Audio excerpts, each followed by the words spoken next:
Spoštovani gostje, lepo pozdravljeni na današnji konferenci, ki bo pospremila izid naše redne letne publikacije Ekonomski izzivi. Dogodek smo organizirali skupaj s predstavništvom Evropske komisije v Sloveniji. Podobno kot tudi v preteklih letih smo v naši publikaciji naslovili tista vprašanja, ki se nam zdijo, da so v tem trenutku najpomembnejša za nadaljnji razvoj Slovenije, tako za nosilce makroekonomske politike, ki so trenutno pristojni za te politike, predvsem pa za tiste, ki bodo v kratkem nastopili svoj mandat. Torej, če sem konkreten, v letošnji publikaciji naslavljamo 3 teme. Začenjamo s fiskalnimi izzivi oziroma analiziramo potek fiskalne konsolidacije, nadaljujemo z zadolženostjo podjetniškega sektorja oziroma sprašujemo se, ali je trenutni proces razdolževanja zadosten, dovolj hiter, in nazadnje se ukvarjamo še s trgom dela oziroma analiziramo, kaj so prinesle reforme, ki so bile pripravljene že v letu 2012, sprejete v začetku lanskega leta, ali so te reforme zadostne, da podpirajo želeno gospodarsko rast. Če začnem s fiskalno politiko, veste, da se je vlada zavezala k postopni fiskalni konsolidaciji, k zmanjševanju fiskalnega primanjkljaja iz leta v leto, s tem, da bi naj prihodnje leto dosegli cilj manj kot 3-odstotni primanjkljaj. Te svoje usmeritve je vlada zapisala tudi v program stabilnosti in prav analiza usmeritev iz programa stabilnosti, ki je bil sprejet aprila letos, je centralni osrednji del našega fiskalnega poglavja. V njem ugotavljamo, kakšne usmeritve so predvidene na področju fiskalne politike, predvsem pa smo prišli do spoznanja, da so ukrepi, ki so za to predvideni, v nekaterih primerih nedorečeni, v nekaterih primerih pa so v tako splošni obliki, da predstavljajo določena tveganja za potek fiskalne konsolidacije v letošnjem in v prihodnjem letu. Glede na to, da se zavedamo, da so pred nami na področju fiskalne politike veliki izzivi, če omenim samo 2, znesek, ki ga bomo v naslednjih letih plačevali za obresti na naš dolg, se bo gibal okoli milijarde evrov, prav tako pa se konstantno skozi leta povečuje prispevek, ki gre iz državnega proračuna v pokojninsko blagajno. Mislimo, da so rešitve, ki jih predlagamo tudi v naši publikaciji, da morajo biti takšne, da se bodo osredotočile predvsem na te širše probleme, ki jih imamo v slovenskem gospodarstvu. Zato smo predlagali, da se v večji meri kot do sedaj posvetimo vprašanjem, ki so povezana tako s konsolidacijo, vendar tudi z demografskimi procesi v Sloveniji, da se vprašamo, kakšen je naš odnos do lastnine, kako učinkovito znamo upravljati za našo lastnino, in pa seveda, da si priznamo, da imamo v Sloveniji verjetno cele sektorje gospodarstva oziroma cele sektorje ekonomije, tukaj imam predvsem javni sektor, kjer ukrepi, ki so bili sprejeti v zadnjem času, ne dajejo zgolj pozitivnih rezultatov. Hkrati se zavedamo, da je potem, ko si makroekonomska politika zada svoje cilje, zelo pomembno, v kakšnem institucionalnem okvirju so ti cilji uresničujejo, zato smo poseben poudarek v naši publikaciji namenili tudi fiskalnemu pravilu, ki smo ga lani sicer zapisali v ustavo, izvedbeni zakon pa še čakamo, ter fiskalnim institucijam, predvsem fiskalnemu svetu, ki ga v Sloveniji sicer imamo formalno, vendar je v tem trenutku nedelujoč, ob tem pa tudi nismo rešili vprašanja, ali želimo revitalizirati ta obstoječi fiskalni svet, ali želimo ustanoviti novega, ali pa mogoče uveljaviti rešitev, ki so nam predlagale tudi nekatere mednarodne institucije, da namreč naloge fiskalnega sveta prepustimo eni izmed že obstoječih institucij. V drugem delu naše publikacije se ukvarjamo z vprašanji zadolženosti našega podjetniškega sektorja oziroma s procesom razdolževanja. Znano je, da so v obdobju pred krizo številne države, praktično vse evropske države, akumulirale velike količine privatnega dolga. Razlogi za to so bili precej podobni. Gre za to, da je bilo v tistih razmerah na trgu precej denarja na razpolago za novo zadolževanje, hkrati so se zanemarjala nekatera tveganja, tako na strani posojilojemalcev kot na strani posojilodajalcev, in nenazadnje šlo je za velika napihovanja, če gledamo s historičnega vidika, cen nepremičnin.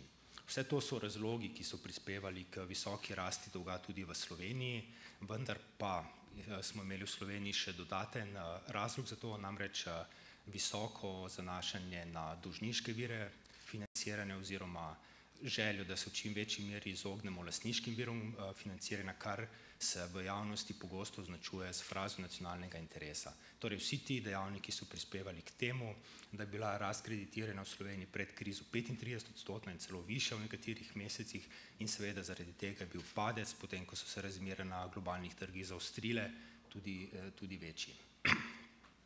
Ključni del tega poglavja predstavlja analiza, ki kaže, da je seveda Slovenija v tem trenutku še vedno, oziroma slovenska podjetja, slovensko gospodarstvo v tem trenutku še vedno relativno močno zadolženo, zato je vsekakor potreben proces nadaljnjega razdolževanja, vendar pa analize, ki bomo predstavili v nadaljevanju, kažejo, da lahko ima razdolževanje, ki je spodbujeno od zunaj, ki je na nek način narejeno pod prisilo za posamezna podjetja, še posebej v času recesije oziroma skromne gospodarske rasti, tudi velike negativne posledice na gospodarsko aktivnost, predvsem preko investicij in potem posledično preko nižje gospodarske aktivnosti. Zato v naši publikaciji predlagamo oziroma priporočamo ukrepe, ki se bodo seveda dotikali predvsem lastniškega preoblikovanja podjetij, povečanja lastniškega kapitala, ki bodo vključevali tako prestrukturiranje obstoječega dolga, kot tudi odpise tujega dolga, hkrati pa smo se tudi dotaknili postopkov listninjenja, ki so jih nekatere države že uporabile v tem procesu in so se izkazali kot dobrodošli. Zdaj, podobno kot tudi na ostalih področjih se zavedamo, da zgolj z ozkimi ukrepi ne bo možno rešiti tako kompleksnih problemov, s katerimi se soočamo v tem trenutku, zato smo nekaj pozornosti v tem poglavju namenili tudi širšim vprašanjem, kot so razvoj nasploh finančnih trgov v Sloveniji, razvoj kapitalskih trgov v Sloveniji in pa seveda varčevanje za starost, ki bi lahko pomembno prispelo v tem celotnem procesu vzpostavitve takšnega okvirja, ki bo omogočal hitrejše razdolževanje podjetij. Potem v zadnjem delu, v tretjem delu našega danes objavljenega dokumenta pa se ukvarjamo s vprašanji trga dela. Podobno kot na že omenjenih področjih je tudi tukaj Slovenija v času krize utrpela veliko poslabšanje razmer, torej kazalci s trga dela so zopet v skupini tistih držav, ki jih je kriza bolj prizadela in tudi tukaj so v Sloveniji v zadnjih 2-3 letih že bili narejeni pomembni reformni koraki, prišlo je do sprememb na trgu dela in v tem našem tretjem poglavju smo si zadali nalogo, da ocenimo, kakšne so bile te spremembe, kaj so nam prinesle. Seveda ob vseh teh omejitvah, predvsem v kratkem času, ki je minil od sprejetja reforme, je nemogoče v celoti oceniti, kaj je bilo narejeno, ampak vseeno te preliminarne analize, prvi podatki kažejo, da so bile spremembe pravilne, da so šle v pravo smer, hkrati pa ugotavljamo, da je treba na vseh ključnih področjih, glede na to, kako globoke so težave, kako globoki strukturni problemi so prisotni v Sloveniji na trgu dela, narediti nadaljnje korake. Tako da predlagamo, da se nosilci makroekonomske politike čim prej lotijo nadaljnjih ukrepov, ki se bodo nanašali tako na zmanjšanje segmentacije na trgu dela, kot na povečanje fleksibilnosti na trgu dela. Pomembno vprašanje, ki ostaja nerešeno, je vprašanje študentskega dela in na koncu, ampak ne nazadnje, tudi ukrepi aktivne politike zaposlovanja. Podatki namreč kažejo, da je Slovenija med tistimi državami, ki nameni relativno malo sredstev za aktivno politiko zadolževanja. Še večji problem pa je, vsaj po našem mnenju, to, da nimamo vzpostavljenih dobro delujočih mehanizmov, ki bi omogočali ovrednotenje teh ukrepov oziroma nam dali vpogled na to, kako uspešno so porabljena sredstva, ki jih namenjamo na trgu dela. Torej, če strnem, ključna misel našega poročila je, da so strukturne spremembe, ki smo jih v Sloveniji izvedli v zadnjih 2 letih, zelo dobrodošle, da jih na splošno lahko ocenimo kot zelo pozitivne, vendar hkrati ugotavljamo, da bo glede na to zamudo oziroma relativno pozen odziv na krizo potrebno z njimi nadaljevati oziroma jih v prihodnjih mesecih, četrtletjih še okrepiti. Pri tem se hkrati zavedamo, da samo ponavljanjem vzorcev iz preteklosti ne bomo mogli odpraviti vseh težav, zato mislimo, da sta pri razmisleku o nadaljnjih ukrepih pomembni predvsem 2 stvari, radi bi dali torej 2 poudarka. Prvi je ta, da bomo morali naše probleme začeti reševati z bolj kompleksnimi rešitvami, z rešitvami, ki bodo hkrati naslavljale več različnih problemov. Drugo sporočilo, ki ga želimo danes dati, pa je, da bo morala politika pred seboj imeti daljši časovni horizont, namreč v preteklosti smo ukrepe pogosto sprejemali predpostavko, da bo kriza relativno kratkotrajna, da bo minila zelo hitro in temu primerni so bili tudi ukrepi. Sedaj, ko je postalo jasno, da so spremembe, ki so doletele Slovenijo, dolgotrajnejše, da bodo z nami kar nekaj časa, pa mislim, da je prav, da se tudi ekonomska politika naravna svoje razmišljanje na ta daljši časovni horizont. Predno začnemo s prvim panelom, predno povabim goste, ki bodo razpravljali o fiskalni politiki oziroma poteku konsolidacije v Sloveniji, pa bi povabil k besedi še gospod Goršek Mencin, vodjo predstavništva Evropske komisije v Ljubljani. Prosim.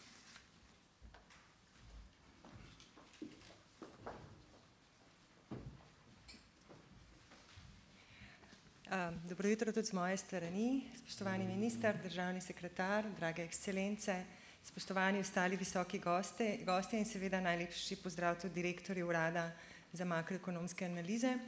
Po 2 letih ponovno skupaj na konferenci in direktor je zelo dobro opisal izzive, ki čakajo Slovenijo. Zato menim, da je ta konferenca Strukturni izzivi slovenskega gospodarstva izjemno pomembna v tem času, saj naslavlja ključne in zelo pereče probleme ter seveda razmišlja o aktualnih ukrepih za krepitev gospodarske rasti v Sloveniji. Datum je pravzaprav neke vrste naključje, postavljen je bil že v začetku leta in pravzaprav nismo vedeli, da bo današnja konferenca potekala ravno na dan, ko ECOFIN potrjuje priporočila Evropske komisije državam članicam in malo potem, ko jih je potrdil pravzaprav tudi Evropski svet in seveda tudi nismo vedeli, da bomo le nekaj dni pred predčasnimi volitvami v Republiki Sloveniji. Konferenca je zasnovana mednarodno, tako strani govorcev, ki se jim zahvaljujem in se veselim vseh vaših predstavitev, kot tudi z občinstvom, ki nas spremlja. Današnja konferenca je prenašana preko video prenosa, preko spleta. Vsi ste povabljeni, da sodelujete preko Twita. Želimo si, da bi se nam priključili tudi naši kolegi, ki nas spremljajo iz Bruslja. In ravno zato, mogoče malce tehničen podatek, ampak ker nas bojo spremljali in ker imamo simultano tolmačenje, lepo prosim, če pri vaših intervencijah vedno uporabljate mikrofone. Zakaj naslavljam to? Želimo si namreč, da bi konferenca potekala interaktivno. Direktor je naslovil kar nekaj izzivov, ki jih osvetljuje njihova današnja publikacija in menim, da je pogovor ne samo kratkoročno, ampak zlasti dolgoročno, kot je poudaril direktor, izjemno pomemben. Morda še en tehničen podatek, ob mapah imate pripet USB ključek, kjer so vse današnje predstavitve, tiste, ki manjkajo, bodo kasneje dostopni na naši spletni strani. Želim vam prijetno konferenco, dobro razpravo in najlepša hvala vsem.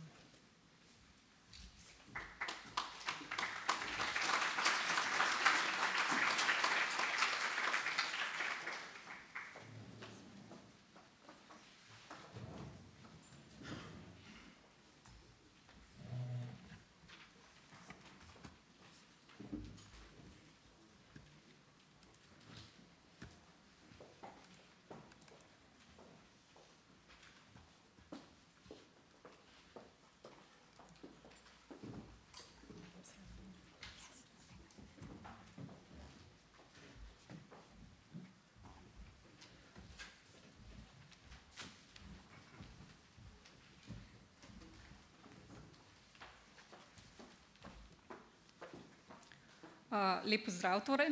Naj kar začnem s hitrim pregledom lanskih dogajanj v javnih financah. Po prvem opaznem zmanjšanju primanjkljaja v letu 2012 na 4% BDP je konsolidacija v lanskem letu zastala, kot je razvidno iz tega grafa. Primanjkljaj se je povečal blizu 15%, kar je največ doslej. No, večji del primanjkljaja je bil povezan z dokapitalizacijami bank, vendar pa se je povečal tudi primanjkljaj, ki teh enkratnih dejavnikov ne upošteva. Znašal je 3,7% BDP, kar je praktično na podobni ravni kot v predhodnem letu. Konsolidacija je tako lani zastala tudi, če ne upoštevamo teh enkratnih dejavnikov dokapitalizacij bank, kar je bila posledica povečanja obresti in pa povečanja izdatkov za pokojnine po pospešenem upokojevanju zaradi sprejetja pokojninske reforme. Dodatno sprejeti ukrepi tako na strani prihodkov kot na strani izdatkov v tem letu pa niso uspeli zagotoviti večjega zmanjšanja primanjkljaja. No, so pa dokapitalizacije bank ob koncu lanskega leta odpravile dvome v to, ali bo Slovenija zmožna sama financirati težave v bančnem sistemu. Potem se je percepcija Slovenije na mednarodnih finančnih trgih močno izboljšala, donosnosti državnih obveznic pa so se močno znižane. No, to zniževanje donosnosti se je nadaljevalo tudi v letošnjem letu in se sedaj gibljajo te donosnosti na ravni okoli 3%, kar je najmanj doslej. Na to vplivajo sicer tudi sprejeti in pa napovedani ukrepi Evropske centralne banke, vendar je pa tukaj pomembno omeniti nekaj. Ohranjanje cene financiranja na tako nizkih ravneh tudi v prihodnje ni brezpogojno, temveč se bodo morale začrtane aktivnosti na področju konsolidacije javnih financ, razdolževanja slovenskega zasebnega sektorja in pa strukturnih reform nadaljevati. No, če se ozremo zdaj, kakšno je stanje na področju javnih financ 5 let po začetku gospodarske krize, vidimo, da je vrzel, ki se je odprla oziroma močno povečala v letu 2009, da se še vedno ohranja, izdatki z in brez enkratnih dejavnikov so še vedno precej višji kot pred krizo, prihodki pa so predkrizno raven dosegli šele v lanskem letu. Pregled glavnih kategorij izdatkov nam pokaže, da so skoraj vsi izdatki, razen izdatkov za subvencije in pa investicije, ki jih vidimo spodaj v grafu, višji kot leta 2008, najbolj pa to raven presegajo kapitalski transferji v povezavi že omenjenimi dokapitalizacijami bank. No, na strani prihodkov vidimo, da raven iz leta 2008 bistveno presegajo le EU sredstva, nekateri nedavčni prihodki in pa prispevki za socialno varnost, vendar se tudi ti v zadnjih 2 letih znižujejo. Bistveno nižji kot leta 2008 pa ostajajo davčni prihodki in sicer za približno 600 milijonov evrov.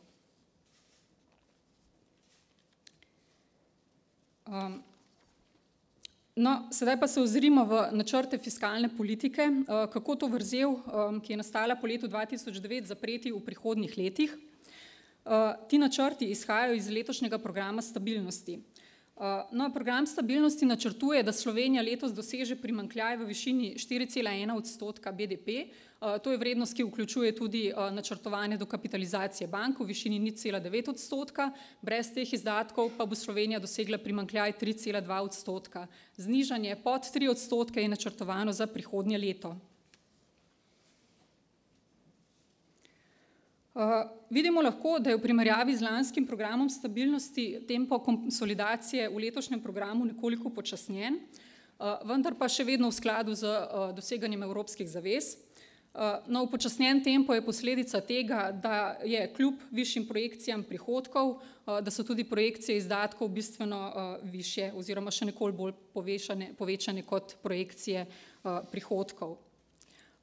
Te krivulje nam nakazujejo tudi strategijo, kako naj bi prihodnje zniževanje primanjkljaja do leta 2018 potekalo. Ta strategija za znižanje primanjkljaja temelji na 3 komponentah, in sicer to je rast prihodkov, srednjeročno ohranjanje ravni izdatkov na ravni, ki je že bila dosežena v letu 2013. No, pomemben del strategije oziroma tretji element strategije za znižanje primanjkljaja pa je tudi zniževanje javnega dolga v letih 2016 in 2017, kar pomembno prispeva k zniževanju izdatkov za obresti in pa tudi zniževanju ostalih izdatkov po letu 2016 in do konca programskega obdobja. No, kot vidimo, takšne projekcije prihodkov in izdatkov v letu 2018 pripeljejo do javnofinančnega presežka. No, sedaj se pa osredotočimo na to, kakšne so značilnosti projekcij prihodkov letošnjega programa stabilnosti in pa kakšna so tveganja v povezavi s takšnimi projekcijami. Program stabilnosti torej načrtuje rast prihodkov, ki temelji tako na rasti davčnih prihodkov kot na rasti ostalih prihodkov. vendar pa po opustitvi nepremičninskega pa tudi kriznega davka, ki je bil kot pogojni ukrep predviden v lanskem programu stabilnosti, teža davčnih prihodkov pri konsolidaciji se manjša. Relativno veliko težo pa ima letošnji program stabilnosti na ostalih prihodkih.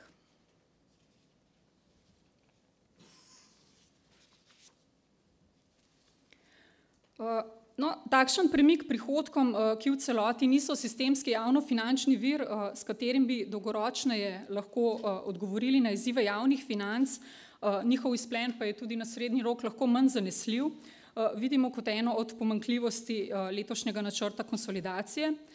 In z tega vidika vidimo v programu stabilnosti že izraženo namero, da se po izboljšanju spornih določb ponovno predlaga uveljavitev nepremičninskega davka kot ustrezen ukrep, ki bi imel tudi širše in ne le javnofinančnih koristi. No, na srednji rok kot eno od tveganj vidimo morebitno počasnejše gospodarske okrevanje, kar bi lahko vplivalo na predvideno višino tako davčnih kot ostalih prihodkov.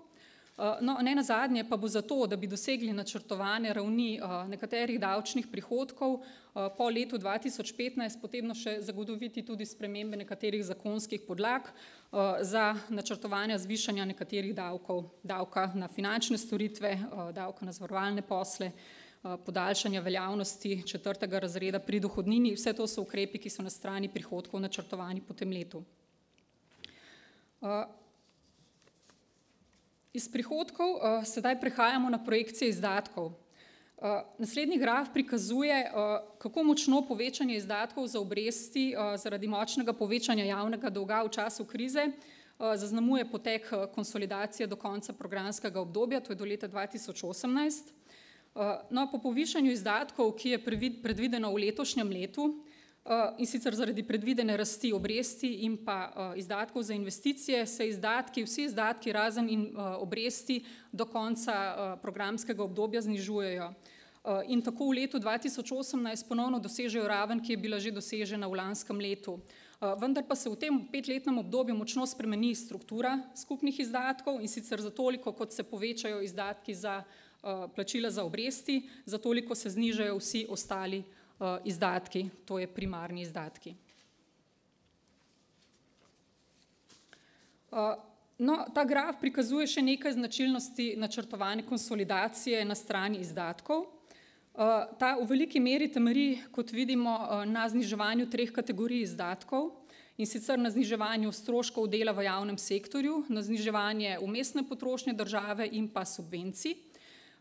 Med izdatki, ki pa se v prihodnem 5-letnem obdobju zvišujejo, pa so poleg izdatkov za obresti, ki sem jih že omenila, le še izdatki za socialne transferje in nadomestila, kot posledica predvidene rasti izdatkov za zdravstvo in pokojnine. Izdatke za obresti in socialno varnost so torej te izdatki, ki se tudi v prihodnem 5-letnem obdobju povečujejo najbolj, potem, ko smo že v preteklih 5 letih med skupnimi izdatki beležili njihovo visoko rast.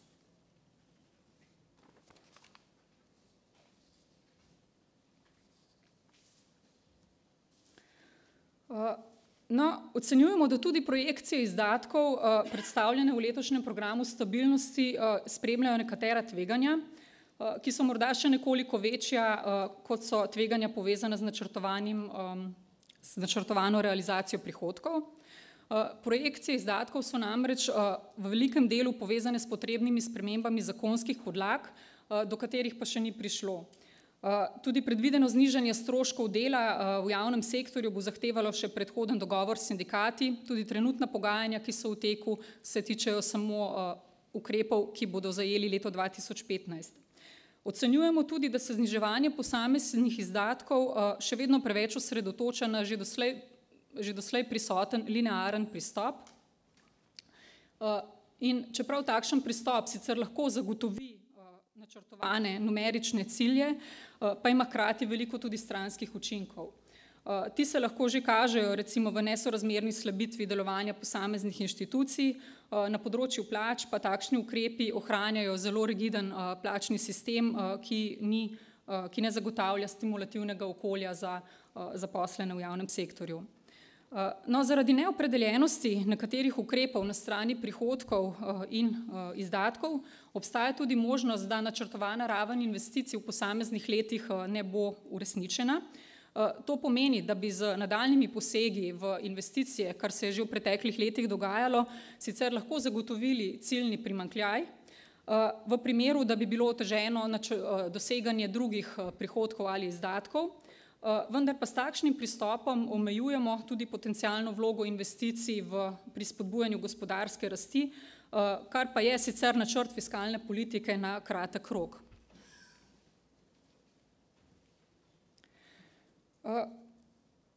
Del tveganj za realizacijo konsolidacije, kot je načrtovano v programu stabilnosti, izhaja tudi iz predvidenega povečanja dolga, zniževanja dolga v letih 2016 in 2017, kar v teh letih omogoča tudi znižanje izdatkov za obresti in s tem preprečuje še večje izrinjanje ostalih izdatkov. Program stabilnosti implicitno nakazuje, da bo zmanjšanje zadolženosti doseženo s pomočjo prihodkov iz privatizacije, kar pa je tudi pri teh procesih že doslej prihajalo do zamikov ali celo opustitev aktivnosti, ocenjujemo, da bo tudi načrtovano zniževanje obresti in s tem izdatkov po letu 2016 velik izziv za ekonomsko politiko. Na hitro se bom dotaknila tudi še fiskalnih tveganj na dolgi rok. No, fiskalna politika se tudi na dolgi rok sooča s tveganji, ta pa so povezana s prihodnjimi demografskimi spremembami, to je povečevanjem deleža starejše populacije. K visokim tveganjem za vzdržnost javnih financ prispevajo predvsem hitra rast pokojninskih izdatkov, ki jo prikazujem na grafu, vendar pa bo dolgoročno potrebno pripraviti tudi sistemske spremembe v zdravstvu in na področju dolgotrajne oskrbe, kjer analize kažejo, da so trenutne politike nevzdržne. No, kot prikazuje slika, je zadnja pokojninska reforma predvideno povečevanje izdatkov za pokojnine le malo odložila in uspela znižati delež izdatkov v bruto domačem proizvodu za dobro odstotno točko. Naj za zaključek še enkrat povzamem prihodnje izzive fiskalne politike. Zaradi počasnega gospodarskega okrevanja in pa malo možnosti za nadaljnje dvige davkov se fiskalna politika tako sooča z nujnostjo nadaljevanja konsolidacije, zniževanjem izdatkov in pa njihovega prilagajanja z možnostim gospodarstva. Nekaj možnosti na strani prihodkov sicer še vedno obstaja. Te so zlasti v širitvi davčnih osnov, v nadaljnjem večjem zajetju sive ekonomije, pa tudi še pri obdavčitvi premoženja.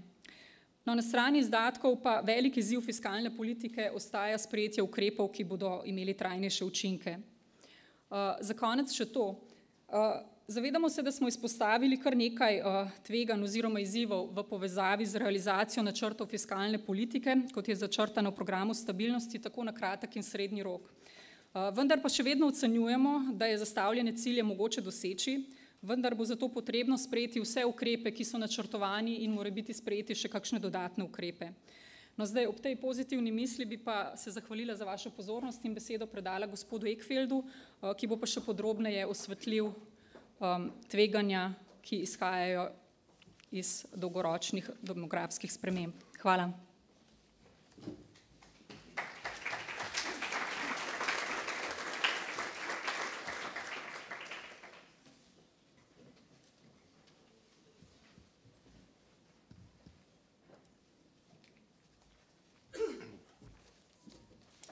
Okay, good morning, and thank you to the organizers, EMAD, and also the European Commission for inviting me here today to talk to you about medium and long-term sustainability challenges of public finances in Slovenia.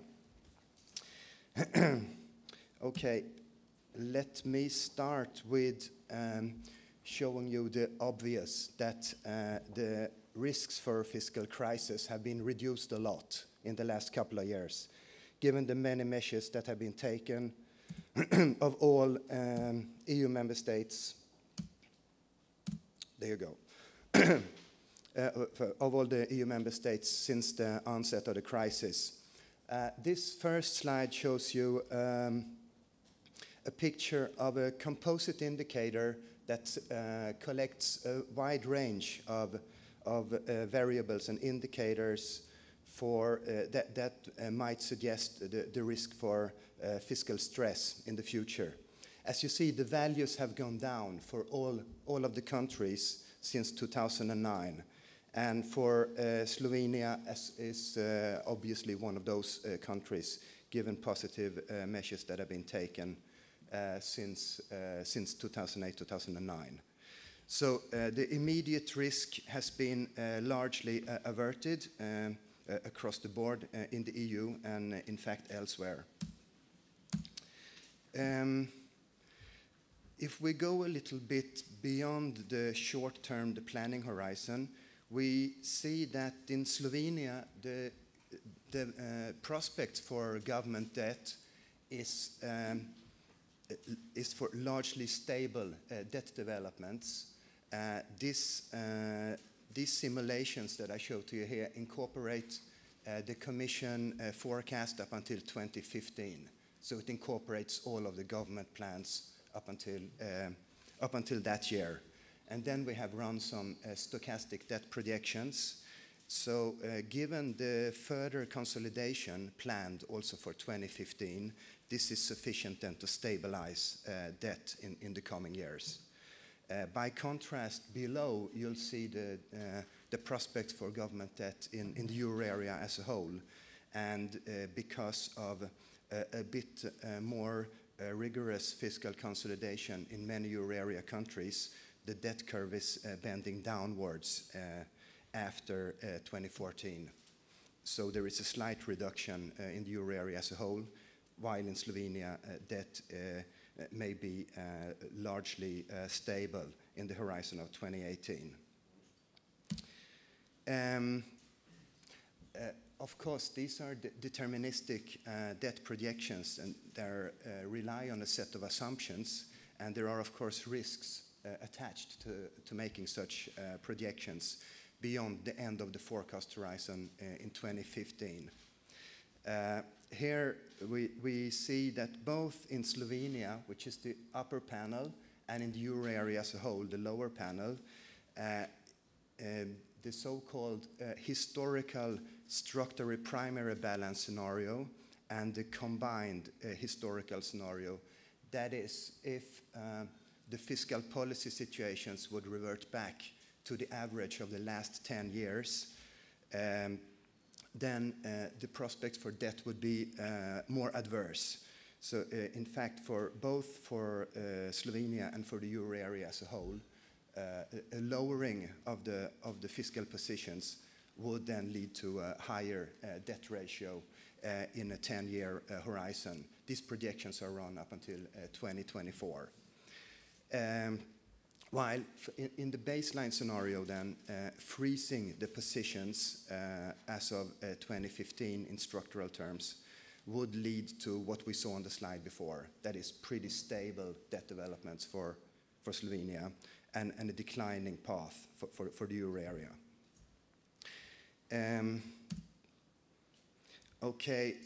One, as we saw in the previous slide, a key risk factor obviously is the fiscal position. Clearly the fiscal position drives debt developments. This chart here shows you for Slovenia the thick dot shows you the structural primary balance for Slovenia in 2015, according to the Commission forecast. Now, this is for a primary surplus of 0.5. And because of this primary surplus then, debt is stabilized as we saw before. If we look at the past behavior of fiscal policy in Slovenia, this is the circle. That instead is for a primary deficit of 2%. Now, and of course, if you have a much weaker fiscal position, then that have an adverse impact on the debt developments. So this then shows you the importance of keeping a strong fiscal position in order to be able to reduce government debt ratios. We have also carried out a whole range of sensitivity analysis around these baseline projection scenarios, where we are imposing different assumptions on debt servicing, that is on interest rates. We introduce different scenarios on GDP growth around the baseline scenarios, and so on and so forth. Well, in a nutshell, you will see that then there are risks around the future path of government debt, depending on how you are modifying the key underlying assumptions of that is driving the debt ratios.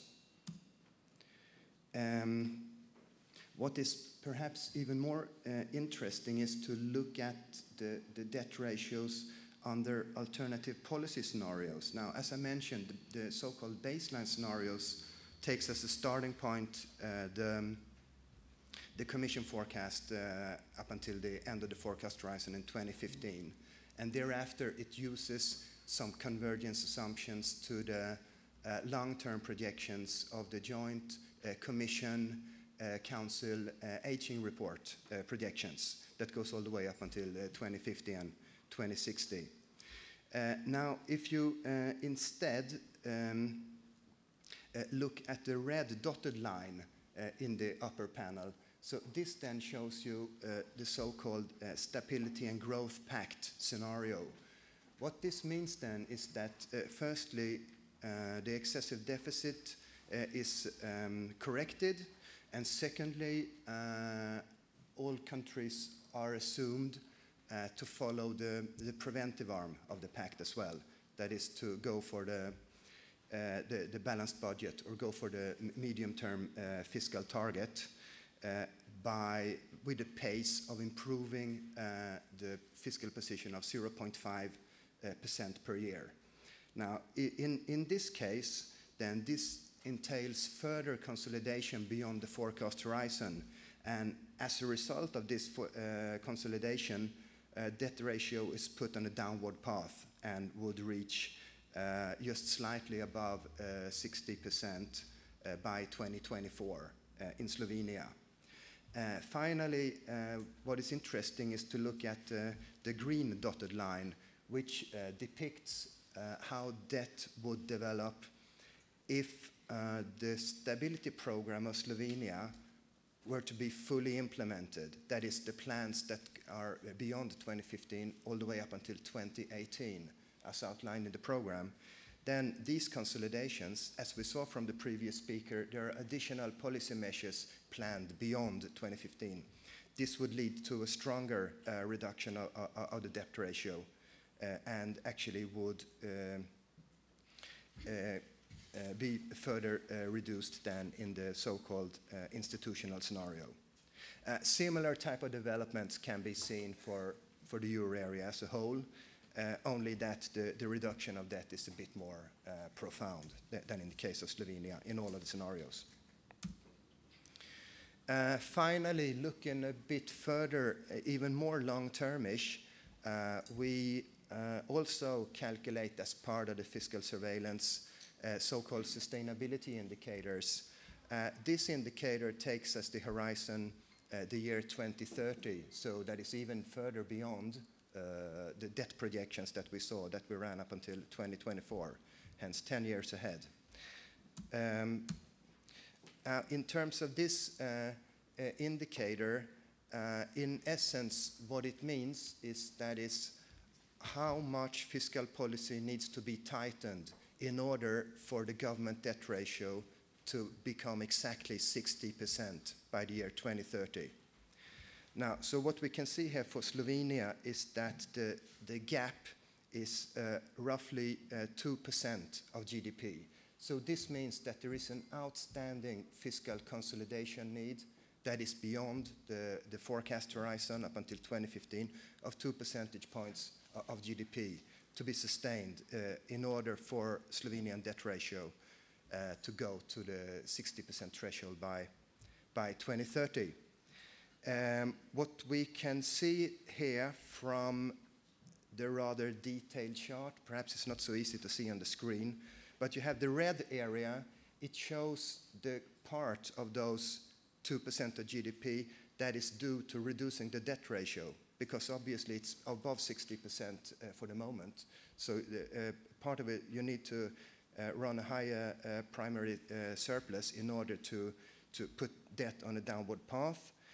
You also have the light blue part, which is the thing above the red, and that is so-called aging cost. And primarily, this is then pension, projected changes in pension spending, but also on healthcare and on long-term care.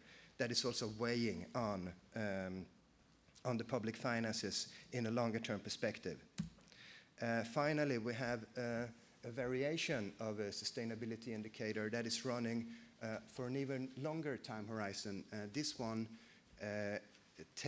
incorporates the long-term projections up until the end of the horizon, that is in 2060, which is included in the 2012 aging report. And here for Slovenia, what is noticeable is that the fiscal gap, looking at these very long-term developments, is around 6% of GDP. So that's quite a significant fiscal gap. And in this chart, if you look at the black area of the chart, this is then the part of the gap that is due to projected pension expenditure. And again, as we saw from the previous presentation, there is a pretty strong acceleration in pension spending beyond 2025, 2030, because the pension reforms so far in Slovenia have largely addressed curbing the dynamics of pension spending in the next 10, 15 years, 20 years about. But thereafter, little has been done to reform the pension system and put it on a more sustainable path. And clearly then, in the longer term horizon, this then shows up and contributes quite significantly to the fiscal gap. Okay, I'd like to thank you for your attention with this.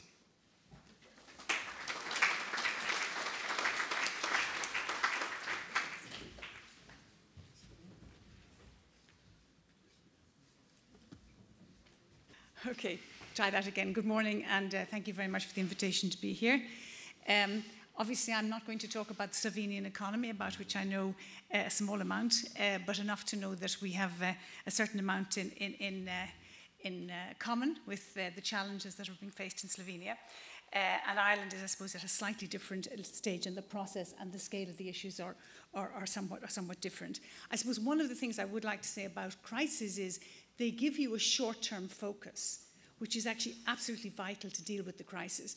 But it's very important, that's why the last speech was very significant, is that you very quickly have to lead on to dealing with the longer-term issues that are there. And it's very important not to lose sight of those longer-term issues in dealing with the short-term.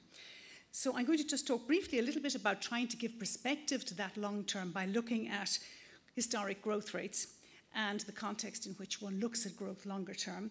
I'm going to talk a little bit about the Troika focus when they were in Ireland, and then finally a bit about how a country needs to take what I call a realistic assessment of where it is and deal with the challenges that it faces of a more long-term nature.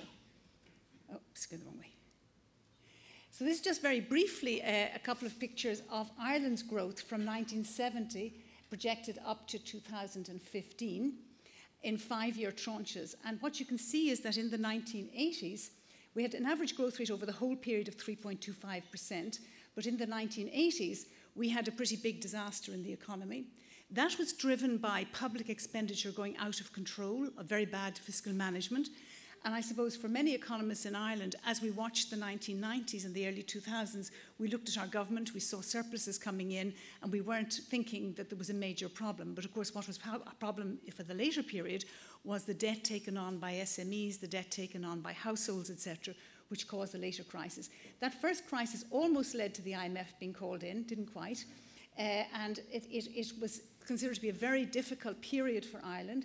The recovery was really only seen to have come then from the later part of the 1990s, so there was a slow recovery. People did feel that the lesson from that was to try to deal as early as possible with the recovery, not have the period, particularly from 80 to 85, where almost nothing was done to improve matters. So now we have the current period, and despite having high growth in 06 and 07, we had negative growth for the 5-year period, and the prediction is that we'll now have something over 1.5% or so for the later period. I think it'll probably improve on this. This was projections from last summer, but that's was how it was looking at that stage. That was the best we might expect. So you can see that that's still well below what we would have had historically. The next chart, just to give again an EU15 comparison, and we tend to take EU15 as the reference point because it goes back for that whole period, most of that period.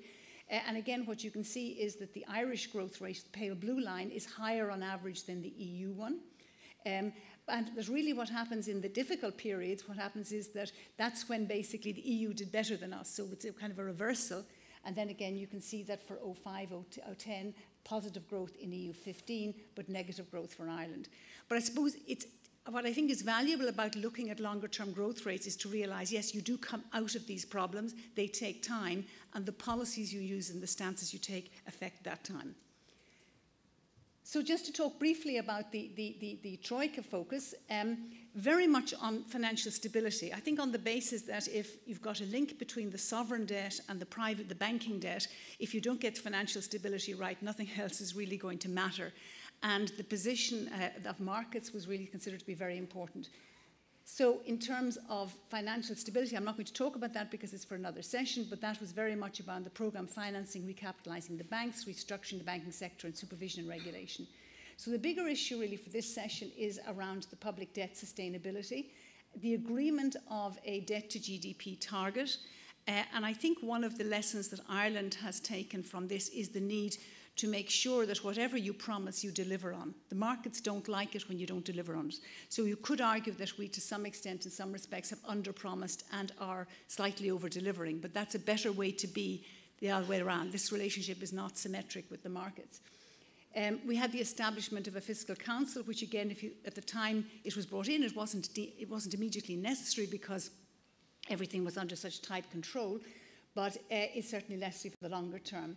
Expenditure ceilings were vital because, like Slovenia, what ended up happening was as revenue fell with the downturn, what happened was public expenditure would have been on a trajectory to rise. So getting expenditure ceilings in place was very important. For Ireland, the ratio of adjustment on the debt was very much 2-to-1 expenditure to taxation.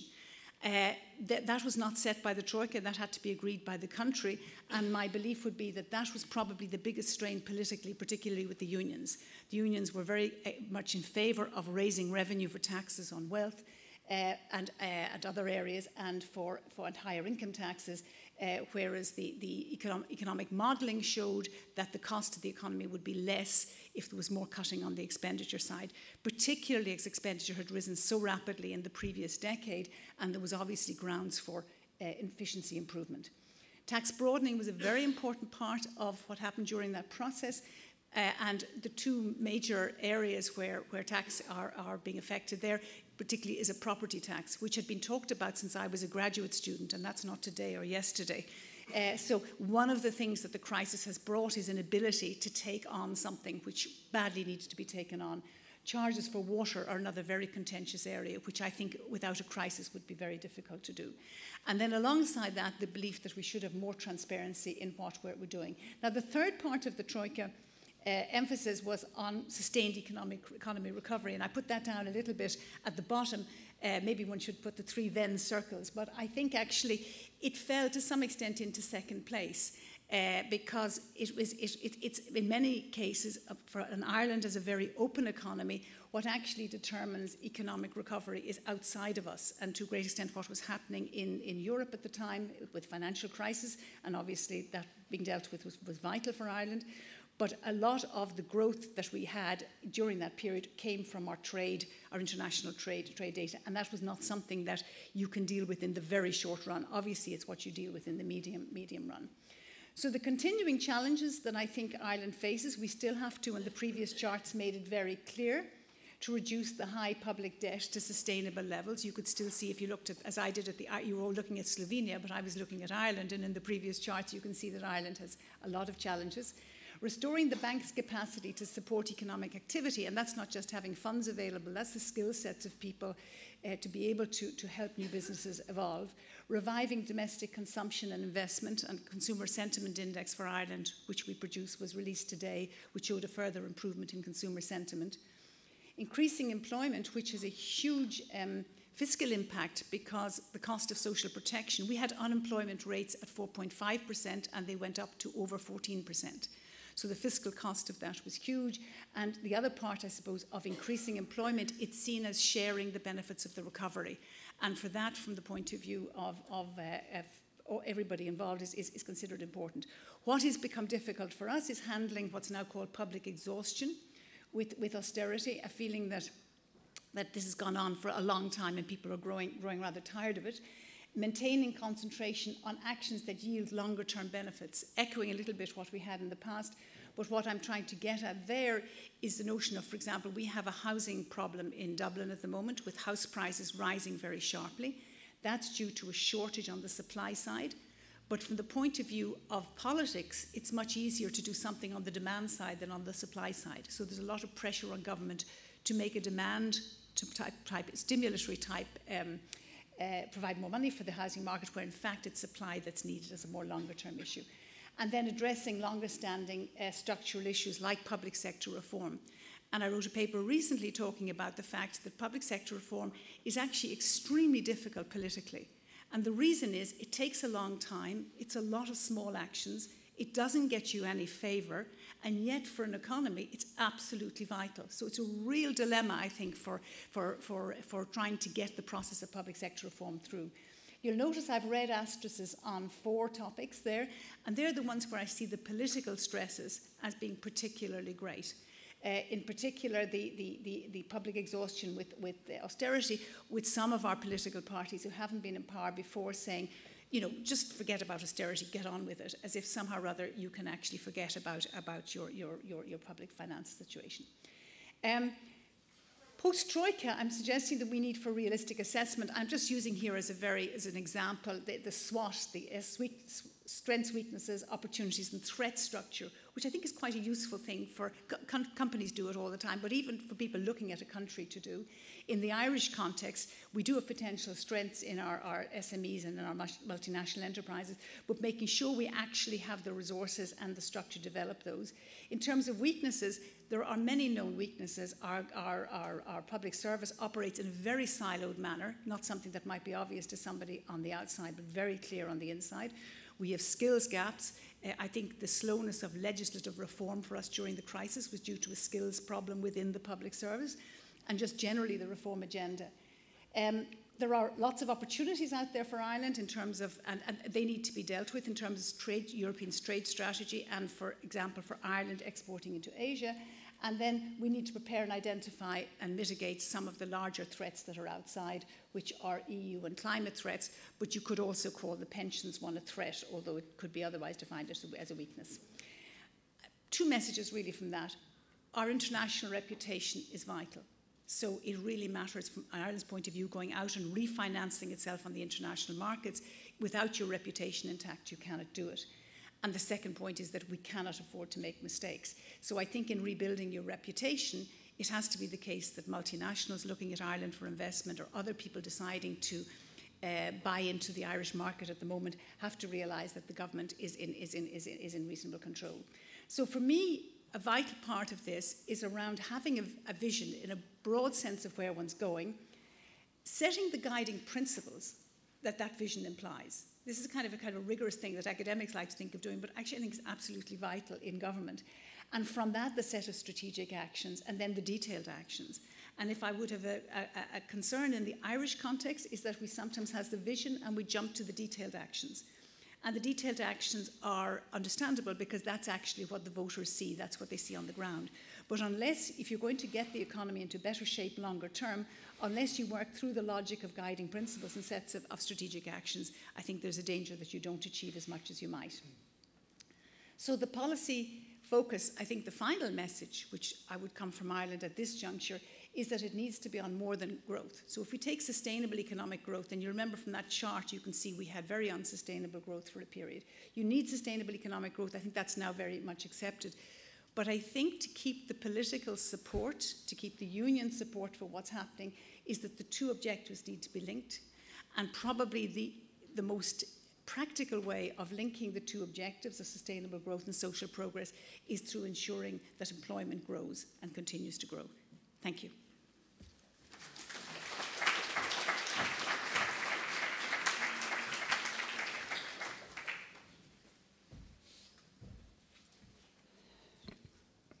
Dobro jutro in lep pozdrav vsem prisotnim tudi v mojem imenu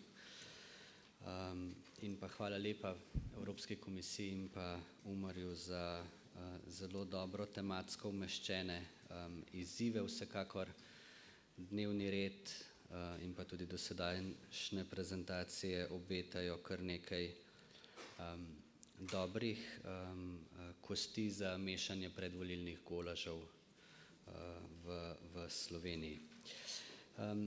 Ta prvi panel naslavlja fiskalne izzive. Jaz bi mogoče začel s širšimi makroekonomskimi izzivi, s katerimi se soočamo v Sloveniji, ki pa v končni fazi vsi rezultirajo ali pa večina njih rezultira v javnofinančni politiki države. So pa tudi danes predmet razprave. Naša dva osrednja dokumenta ekonomske politike, se pravi nacionalni reformni program in pa program stabilnosti, nekako izpostavljata tri prioritete Slovenije v bližnjem in pa v srednjeročnem obdobju. Prva prioriteta je dokončanje ukrepanja v bančnem sektorju.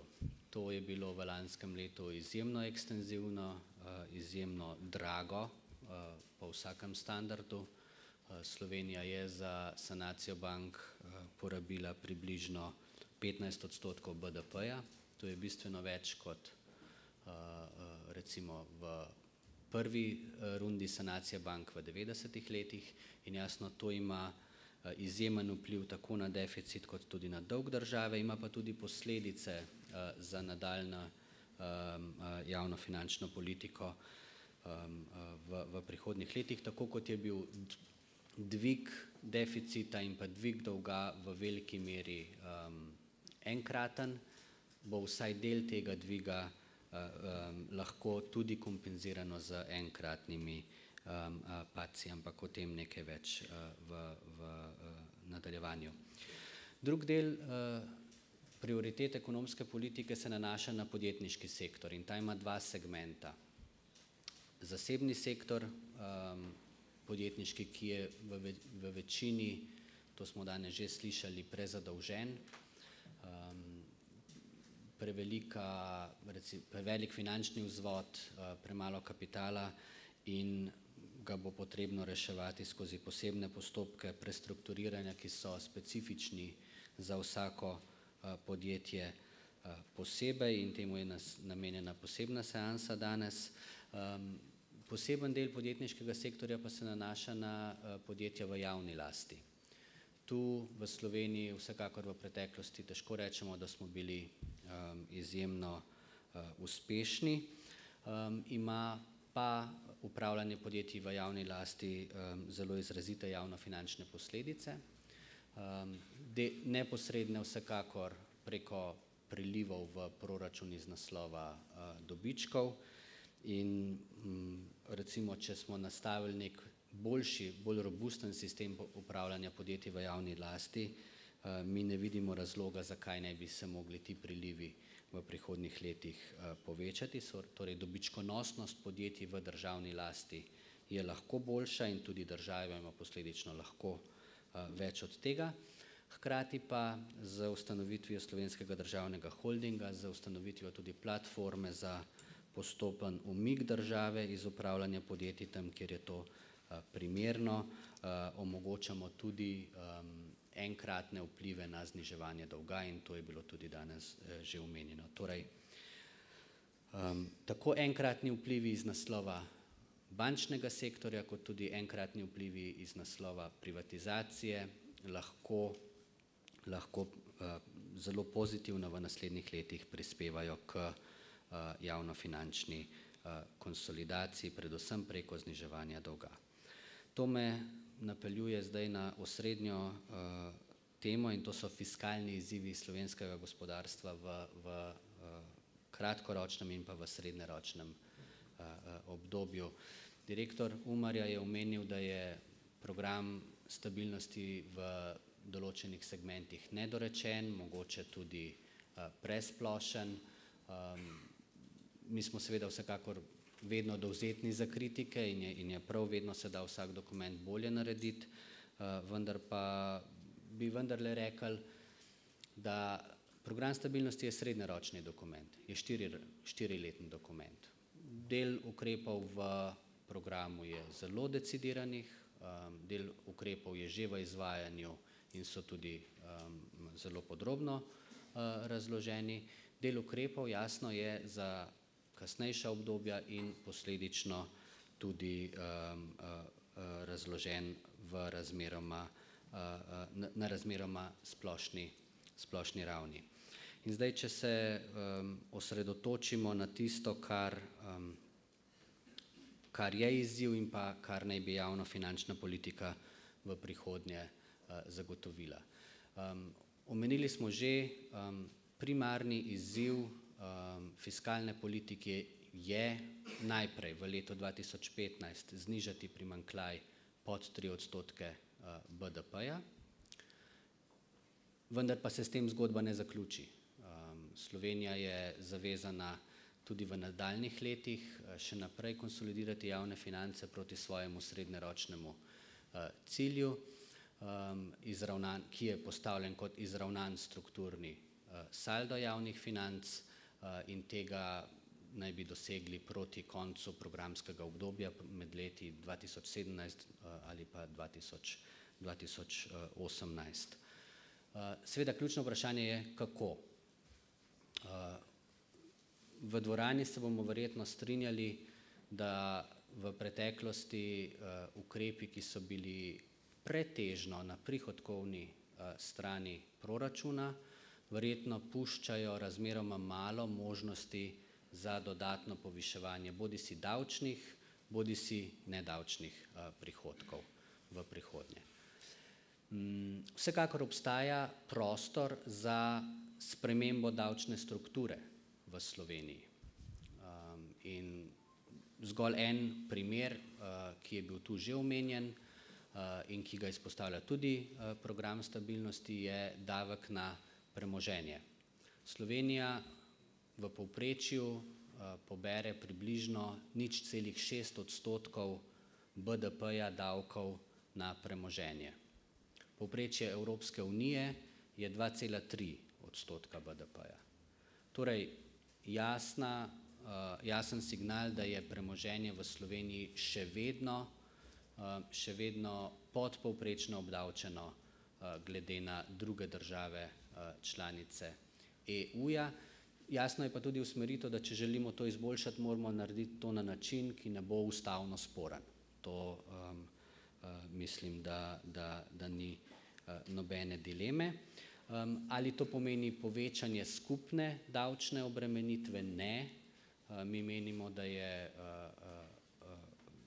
recimo nek sodoben, modern davek na premoženje možno uporabiti za prerazporeditev obdavčenja, sicer za strukturne prilagoditve v našem davčnem sistemu. Če ostanem samo še za trenutek na prihodkovni strani, izpostavljen je bil kot eden izmed možnih ukrepov boj proti sivi ekonomiji. Tu me veseli, da tudi Umar v svoji publikaciji zaznava pozitivne učinke. Mi temu namenjamo vso pozornost in menimo, da je s tem potrebno nadaljevati. Širitev davčnih osnov in pa boj proti sivi ekonomiji lahko prineseta veliko in tudi letos v gibanjih, predvsem na področju davka na dodano vrednost, vidimo, da je pozitiven učinek izrazit. Še en element eno številko bi želel omeniti, in to je davek od dohodka pravnih oseb. Lejla je prej v prezentaciji lepo zapisala, da imamo od začetka krize v Sloveniji na področju davčnih virov izpada približno 600 milijonov evrov. Če pogledamo, kaj se nam je dogajalo na davku od dohodka pravnih oseb pred krizo pa do konca lanskega leta, vidimo, da je bilo samo na davku od dohodka pravnih oseb več kot 600 milijonov izpada. Od česa je najbolj odvisen davek od dohodka pravnih oseb? Od splošne klime, od rasti, od razmer v gospodarstvu. S tem ne želim reči, da bo povrnitev rasti sama po sebi rešila vse težave. Je pa res, da če smo imeli pred krizo več kot milijardo prilivov od davka od dohodka pravnih oseb, lansko leto pa smo jih realizirali dobrih 200 milijonov ali pa recimo slabih 300, vidimo, da z izboljšanjem gospodarskih obetov obstaja nek manevrski prostor na strani prihodkov, ki se ga da v veliki meri izkoristiti.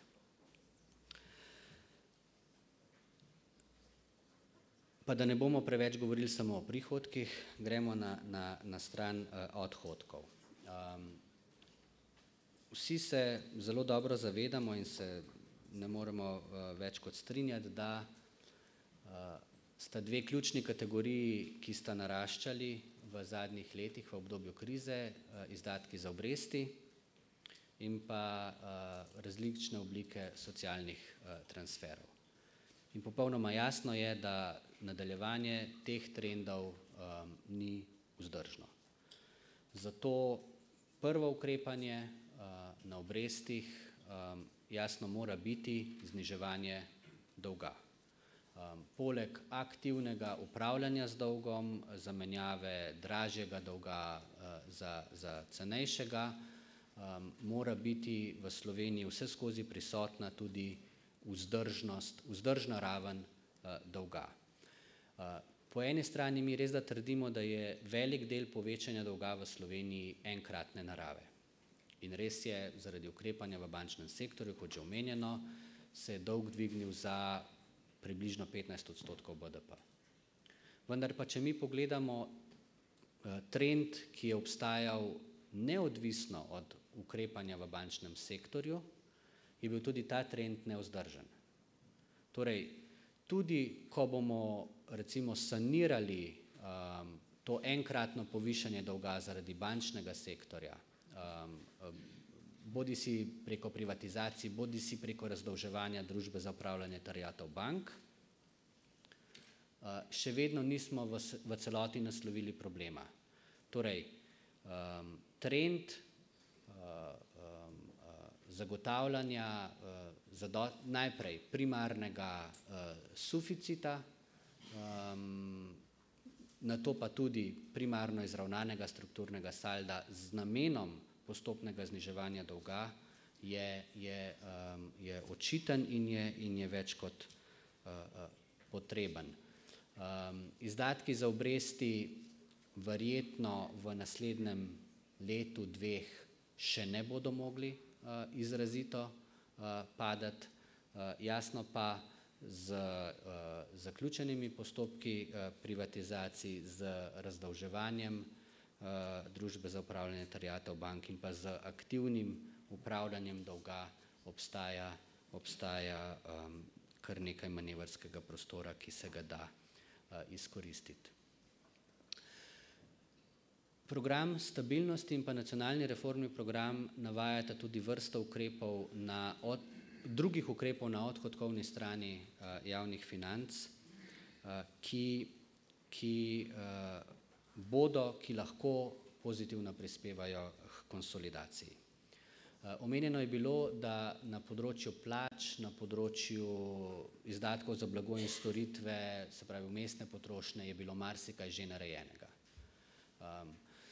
V nasprotju s splošno mantro, da država še vedno veselo troši in da so državni uradniki še zmeraj izjemno dobro plačani, vendar velja pogledati številke. Če pogledamo recimo iz državnega proračuna izdatke za plače, so v letu 2013 glede na leto 2012 padli za več kot 7%. Padec se nadaljuje v letošnjem letu. Torej nominalno izdatki za plače padajo.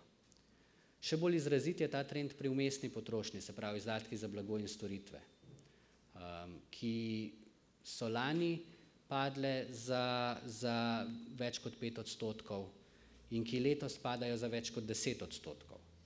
Torej, država postaja racionalnejša in bolj učinkovita na vsak način. Ključni problem v strukturi odhodkov so seveda določene oblike transferov in pa določene kategorije porabe, kjer menimo, da bi bilo potrebno več narediti na učinkovitosti. Ali je najbolj učinkovito to, da ima država preko 3000 organizacijskih enot, preko katerih troši? In da ima vsaka enota svojo lastno, pa nimam nič proti računovodjem, ampak recimo računovodsko službo, pa recimo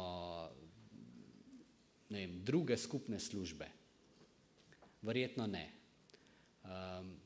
Pregovorno vemo v Sloveniji, da mogoče organiziranost lokalne ravni, vsaj stroškovno pa ekonomsko ni najbolj učinkovita. Čeprav je lahko zelo demokratična, ampak ta demokratičnost ima določeno ceno. Ravno tako zdravstvo.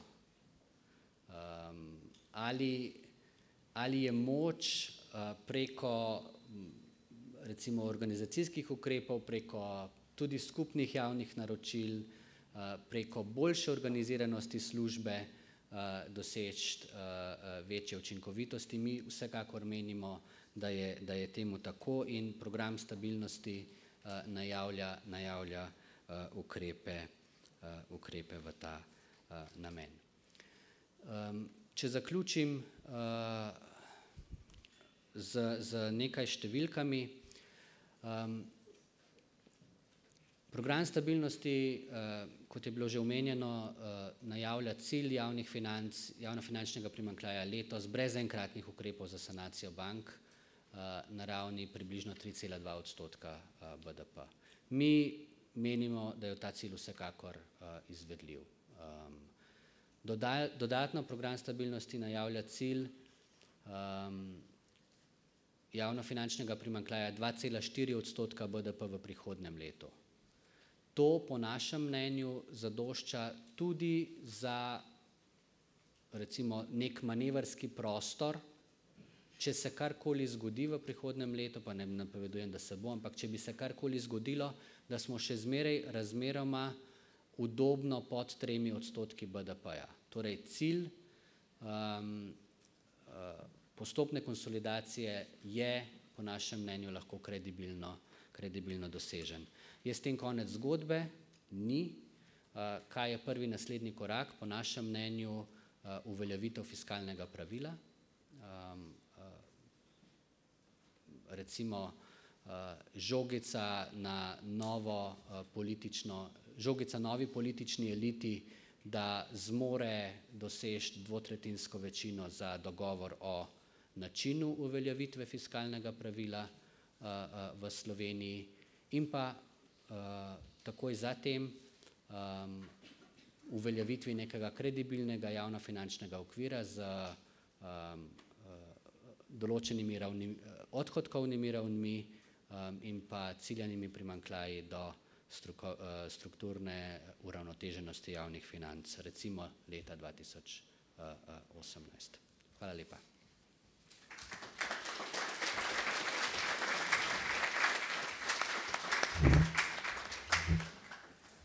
Hvala vsem sodelujočim. Ostalo nam je še nekaj minut za razpravo oziroma morebitne komentarje iz občinstva. Kakšno vprašanje, sicer lahko na nje odgovorimo zdaj, lahko pa tudi kasneje, glede na to, da smo izkoristili že to predvideno časovno obdobje za prvi panel in morebitno vprašanje lahko potem predamo tudi govorcem na okrogli mizi, ampak vseeno, če morda še kakšen komentar iz občinstva na to, kar je bilo povedano. Izvolite.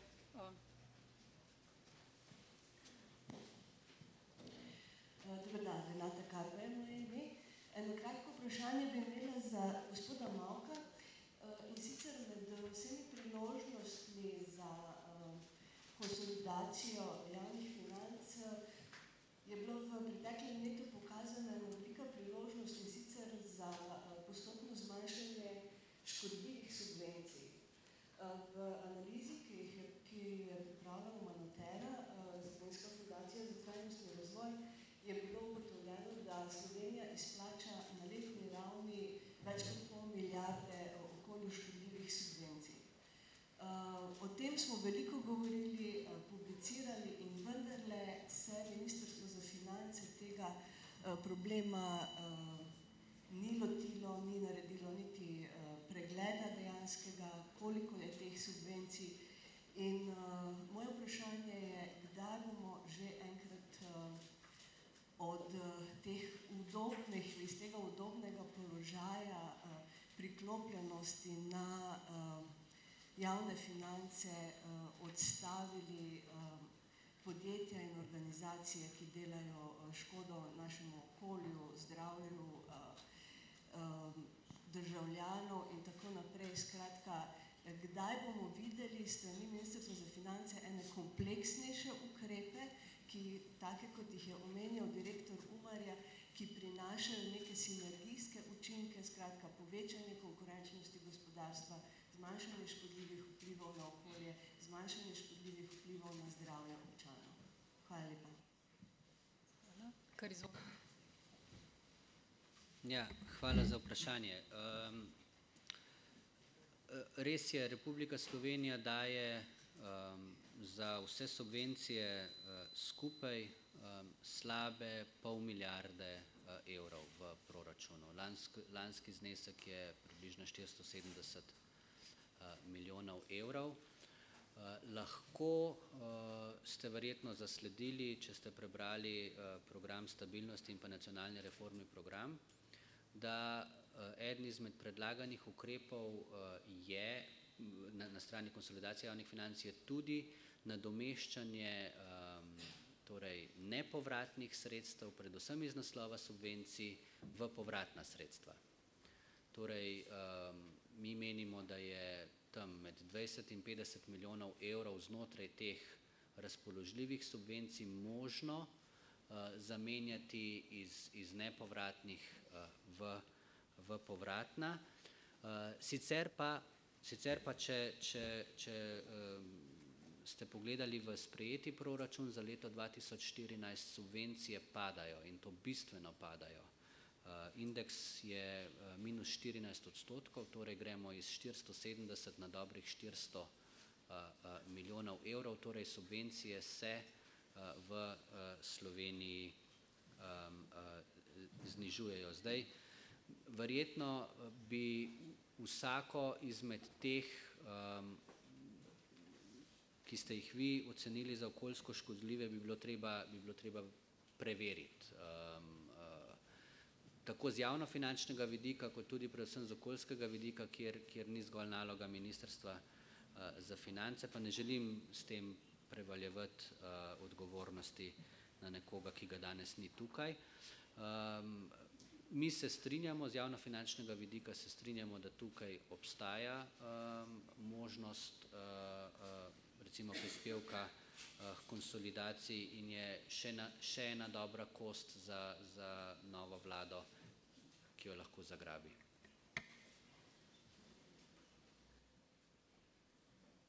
Vidim, da ni dodatnih prijavljenih komentarjev ali k vprašanjem, tako da bi kar pozvala sodelujoče pri naslednji temi, da se nam priključijo na podiju.